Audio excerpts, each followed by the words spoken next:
Thank you for joining me today for this webinar on recertification through professional development units, or PDUs. I'm Amy Enright, Director of Certification at the Association of Child Life Professionals. This webinar is intended as an informational session to help CCLSs understand the requirements for recertification and does not count towards PDUs. All CCLSs are required to recertify every 5 years. There are two options. CCLSs may take the certification exam during any one of the 3 testing windows in the 5th year of their certification cycle. Or CCLSs may accrue a minimum of 60 PDUs over the course of the certification cycle and apply from January 1st through October 31st of the 5th year of the certification cycle. No applications will be accepted after October 31st. Please note that PDUs do not carry over from one cycle to the next. If you have more than the required number of PDUs during one 5-year certification cycle, you may not carry some over to the next cycle. In 2011, a recertification task force was established to assess the practice of child life, review the policies for recertification, and compare them to those of other professions, and make recommendations that would promote the continuing competence of certified child life specialists. The task force conducted a benchmarking study to examine how other certifying bodies approach the objective of promoting continuing competence. In light of that study and the expansion of the means of accruing professional development, the number of required PDUs increased to 60 over the course of the 5-year certification cycle. This is equivalent to 1 hour per month over the course of the certification cycle. The exam content outline lists the topics that are on the certification exam, and through recertification, we need to document that CCLSs have demonstrated learning that is equivalent to the knowledge at the onset of certification. Therefore, going forward, CCLSs will be required to earn PDUs in each of the 3 domains. The domain requirements are as follows. For Domain 1, Professional Responsibility, a total of 15 PDUs is required. With a minimum of those 15, 5 must be related to professional ethics. For Domain 2, Assessment, 20 PDUs are required. And for Domain 3, Intervention, a minimum of 15 PDUs is required. That leaves 10 PDUs that are left to the discretion of the CCLS. Different activity types earn a different corresponding number of PDUs, which I will talk about more in a few minutes. It's important to note that PDUs can only be earned in half-hour increments, and they are rounded down to the nearest half hour. 0.5 PDU is the smallest possible increment. So if you attend a 20-minute training session, you cannot earn PDUs for that session. If you attend a 45-minute session, you earn 0.5 PDUs. And an hour and 15-minute session will garner 1 PDU. As I mentioned, when the recertification requirements were revised, the Certification Commission expanded the types of activities that could be used for PDUs. Along with traditional professional development, which includes conference sessions, college classes, and webinars, the Certification Commission now accepts independent study, presenting, internship supervision, publishing, and professional service. In a moment, I'll be talking about the appropriate documentation and how to calculate PDUs for each of these activities. There are also limits on some of these activities that I'll discuss as well.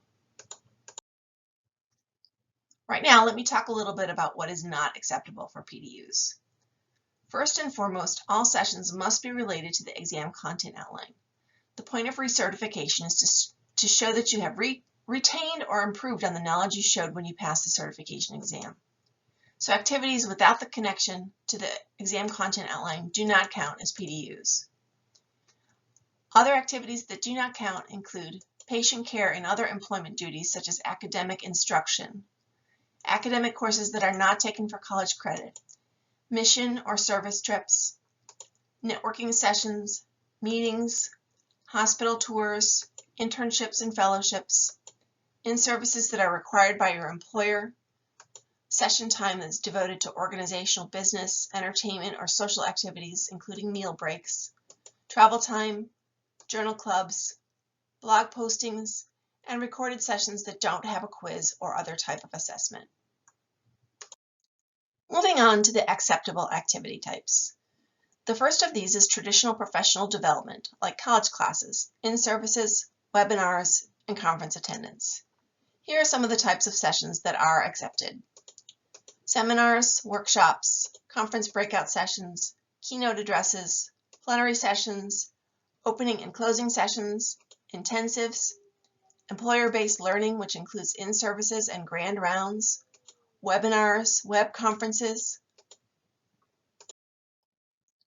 Please keep in mind that recorded sessions are only accepted if there is a quiz or test, and that online sessions are only accepted if there is an interactive component or if there is a quiz or test. A question I get a lot is about how to classify recorded sessions, including conference sessions, webinars, and rounds. As I said, these are only accepted if there is a learning assessment, such as a quiz, and they are classified as traditional professional development, not independent learning.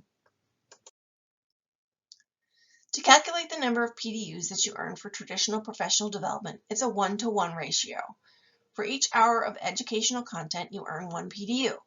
So a 2-hour training will equal 2 PDUs. The only exception to this is for college classes. For those, it is based on the number of college credits that you earn for the class. Each credit is equal to 3 PDUs. Many university classes are worth 3 credit hours. This would be equivalent to 9 PDUs. There is no maximum number of PDUs that you can earn through traditional professional development activities. Moving on to the independent learning category. There are companies that create multimedia packages designed for independent learning. These can count provided there is some assessment of learning, such as a quiz, test, or graded writing project. Likewise, video or internet-based self-study courses can be counted, provided there is a post-completion assessment. This includes sites that allow you to review journal articles and complete a quiz at the end.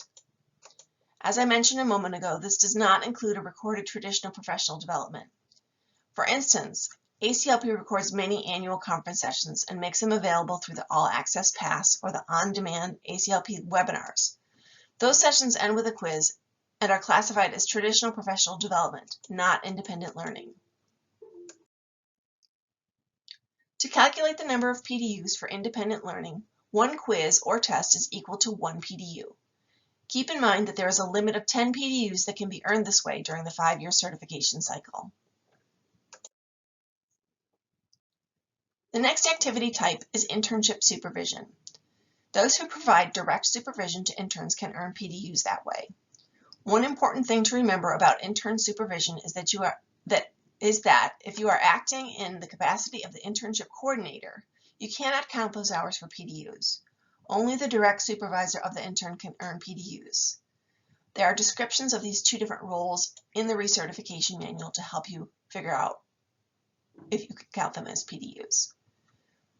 If you're supervising a fellowship or practicum, you don't earn PDUs for that. Several people have asked about the relationship to the exam content outline. The hours in this activity type are most closely aligned with the professional responsibility domain. To calculate the number of PDUs, 40 hours of internship supervision equals 1 PDU, and there's a maximum of 10 PDUs that can be earned for each certification cycle. We had a lot of feedback about this next activity type. In response, we now accept presenting as a valid activity for PDUs. In addition to conference-type presentation, this can include speeches for local organizations, in-services or other instruction for child life specialists or other professionals in the workplace, poster sessions at a conference, journal article review or patient case study presentations. It's important to note a few things. Regardless of how many times you make a presentation, you can only earn credit for one of those times. People commonly ask whether they can get credit if they do a presentation multiple times. You can only earn PDUs for one instance of any given presentation, even if you give it 5 times a year. And hours spent preparing the presentation do not count towards PDUs, nor do those spent preparing or teaching college classes.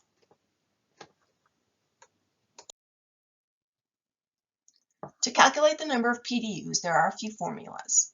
Which one you use will be determined by the type of presentation and the venue where it will be given. If you are presenting at a state, national, or international conference, a 1-hour presentation is worth 2 PDUs. If you are speaking to a local group or association, you earn 1 PDU for each hour of the presentation. This is the formula that you would also use for in-services. Presenting an article review or case presentation for your colleagues is equivalent to 1 PDU regardless of the length. A poster presentation will earn you a minimum of 2 PDUs. If there's a period of time when you staff the poster to discuss it, you earn 2 PDUs for each hour of staff time, but never less than 2 PDUs. So, if the poster is staffed for 3 hours, you would earn 3 PDUs. If, however, the poster is staffed just for 30 minutes, you would still accrue 2 PDUs because a poster is never worth less than 2 PDUs. There is a maximum of 20 PDUs that can be earned through presenting in the 5-year certification cycle. Moving on to publishing. This is pretty straightforward. An article for the Journal of Child Life, an article in another peer-reviewed journal, or a book or chapter on topics related to child life earns 3 PDUs. Again, pretty simple calculation. 1 article or 1 chapter is equal to 3 PDUs. I've been asked if I were to write a book with multiple chapters, how do I calculate PDUs? If you write a book with 2 chapters, you earn 6 PDUs. 3 chapters, 9 PDUs, and so on. And the last activity type is professional service. This encompasses both research projects and committee service. This can be either an ACLP committee or one for another group that is related to the psychosocial care of children. Serving on the board of directors, a committee or task force counts, but working groups do not count for PDUs. To calculate the number of PDUs for professional service, 1 research project is equivalent to 2 PDUs, and for committee service, 1 year is equal to 1 PDU. There's no limit on the number of PDUs that you can earn for research studies, but there's a maximum of 5 PDUs per certification cycle for each type of committee service. This means you can earn up to 5 PDUs for participation on ACLP committees and 5 PDUs for participation on a non-ACLP committee. The Child Life Certification Commission is responsible for enforcing the set standards for professional development. To accomplish this task and maintain the integrity of the CCLS credential, the Commission conducts an annual audit of randomly selected PDU recertification applications. Applications are selected at random, not due to any doubt about the honesty or accuracy of an applicant's PDU history. Every applicant for recertification through PDUs has an equal chance of being audited, regardless of previous audit history. A CCLS may be audited more than once in different certification cycles. CCLSs can ensure that the audit process is simple and virtually effortless by maintaining complete and accurate documentation of their professional development activities throughout each certification cycle. Please be sure you maintain documentation of all your PDUs. It can be very challenging to try to recreate the needed documents years after completing the activities. I cannot stress this enough. I recommend that CCLSs have a file folder, either digital or hard copy, where they store the documents throughout the 5-year cycle. It's very important to note that you have to show your participation in an activity. That means things like registration materials or advertising flyers are not accepted for documentation.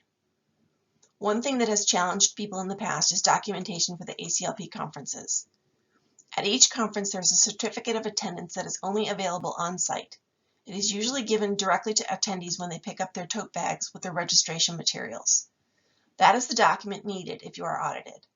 People think that because ACLP has information about their registration that this will cover it, but it doesn't. You must have either the certificate of attendance or your supervisor must verify that you attended. The form your supervisor would need for that is the PDU verification form, which can be found in the recertification manual online.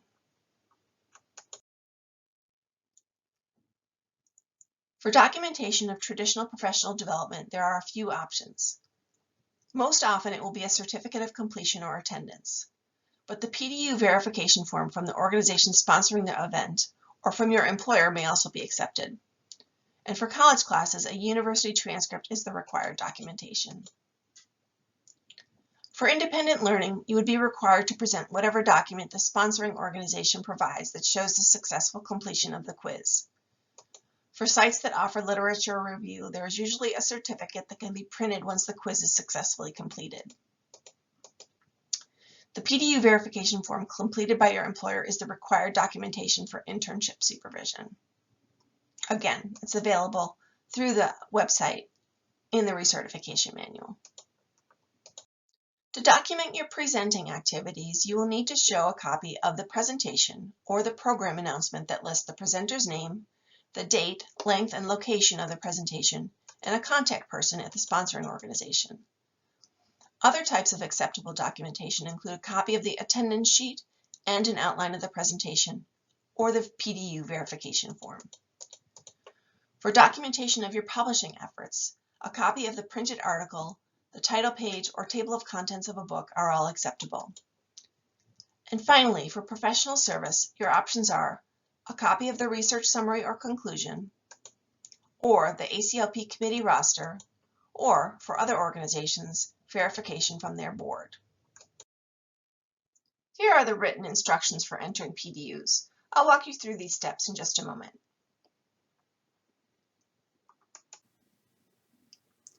To add PDUs to your online profile, visit www.childlife.org and log in to your profile.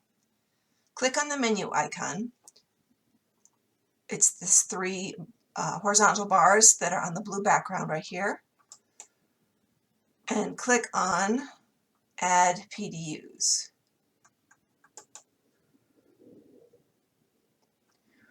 The credit type is the type of activity that you've done for your PDUs. I'm going to be entering a webinar, and that is traditional professional development.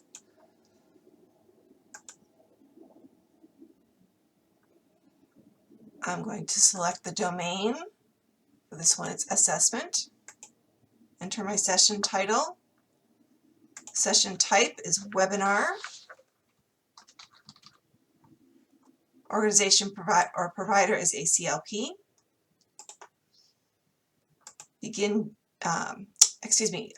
Time is 2 to 3 p.m.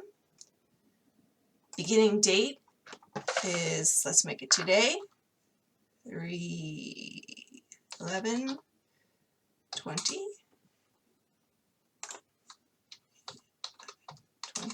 With an end date, it's a 1 hour program, so that's 1 PDU, and click on Save.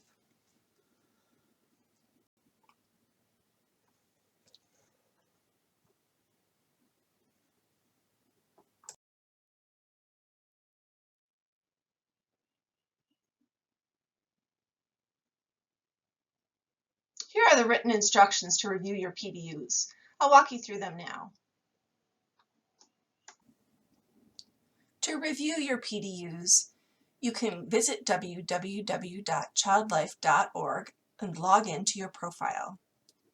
From the dashboard, you want to click on the menu icon, which is this 3 bars on a blue background right here. And to see what you've entered, you can click on PDU Report. As you can see for this example, all of the requirements have been passed, except submitting the application, which shows is not yet passed. You want to make sure that everything appears correctly on this page because this is what will be reviewed when you submit your application. And to let you know that there is no editing function. Unfortunately, if you make a mistake, you'll need to delete the entry and then re-enter it. Another thing to note is that this page will show only sessions that fall within the 5-year cycle. So anything with dates that are prior to the certification cycle that you're currently in will not show, or if you don't enter any dates, it won't show either.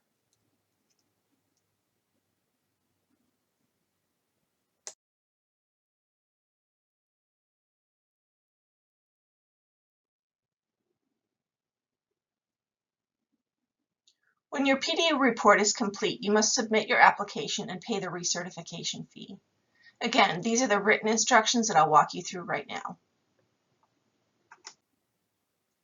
After you've entered your PDUs, you still need to submit your application and make the payment for the recertification fee. In my example here, I'm showing all of the requirements have been passed except this last one, which is either passed exam or recertified by PDUs. This is the submission of the PDU application. You can start from this page, which is the PDU report, or you can start from your dashboard. Either way, you want to click on the icon for the menu, which is this blue box with 3 horizontal bars, and scroll down to apply and pay for recertification. At this point, you're given the option to create a new payment and attestation. I'm going to click on that and answer the background questions. You must agree to abide by the Code of Ethics, and you have to answer these questions about criminal activity and other behaviors that are related to certification. I'm selecting no for all of mine. And enter your digital signature.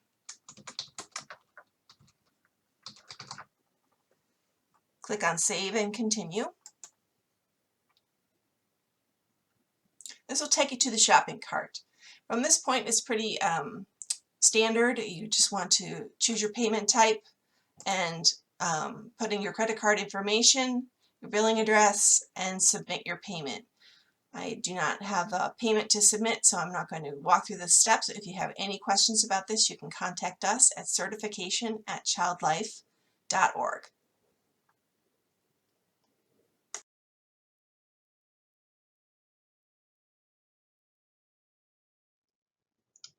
If you'll be paying by check, you'll need to submit a copy of the application form that includes the PDU tracking form.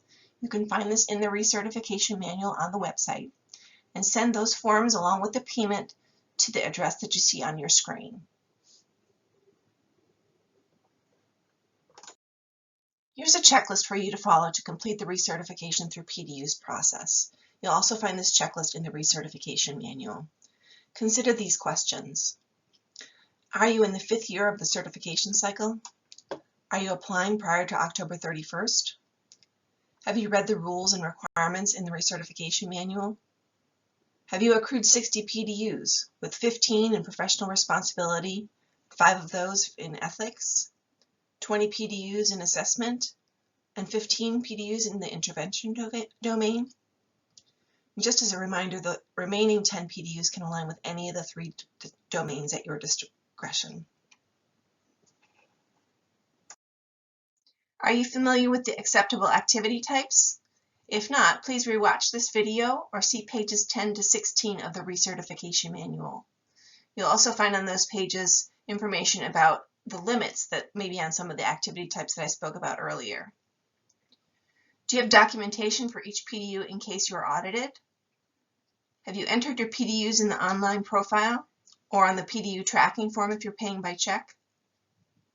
Have you answered the background questions and signed the statements of understanding? This is part of the process of submitting the application online, or is included on the application to recertify if you're paying by check. And finally, have you submitted your payment of the recertification fee? That concludes this presentation. If you still have questions, please contact us at certification@childlife.org. At the bottom of this slide, I've included a couple of helpful links. The first is for the recertification manual, and the other is a link to a listing of ideas for earning PDUs that include some free and low-cost options that you can click to check out. Thank you for your time.